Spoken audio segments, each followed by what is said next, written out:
Blackstone presents Lavender and Old Lace by Myrtle Reed. This book is read by Martha H. Weller. 1. The Light in the Window. A rickety carriage was slowly ascending the hill, and from the place of honor on the back seat, the single passenger surveyed the country with interest and admiration. The driver of that ancient chariot was an awkward young fellow, possibly 25 years of age, with sharp knees, large red hands, high cheekbones, and abundant hair of a shade verging upon orange. He was not unpleasant to look upon, however, for he had a certain evident honesty, and he was disposed to be friendly to everyone. "Be you comfortable, miss?" he asked with apparent solicitude. "Very comfortable, thank you," was the quiet response. He urged his venerable steeds to a gait of about 2 miles an hour, then turned sideways. "Be you goin' to stay long, miss?" "All summer, I think." "Do tell." The young woman smiled in listless amusement, but Joe took it for conversational encouragement.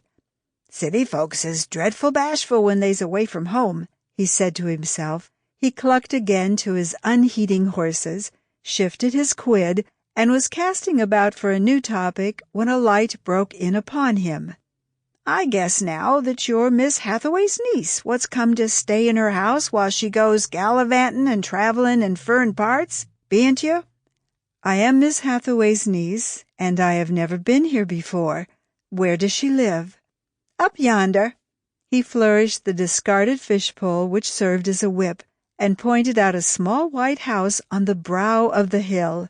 Reflection brought him the conviction that his remark concerning Miss Hathaway was a social mistake, since his passenger sat very straight and asked no more questions. The weary wheels creaked, but the collapse which Miss Thorne momentarily expected was mercifully postponed. Being gifted with imagination, she experienced the emotion of a wreck without bodily harm. As in a photograph, she beheld herself suddenly projected into space, followed by her suitcase, felt her new hat wrenched from her head, and saw hopeless gravel stains upon the tailored gown which was the pride of her heart.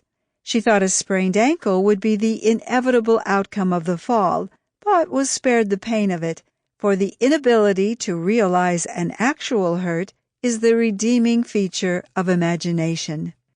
Suddenly, there was a snort of terror from one of the horses. Sample complete. Ready to continue?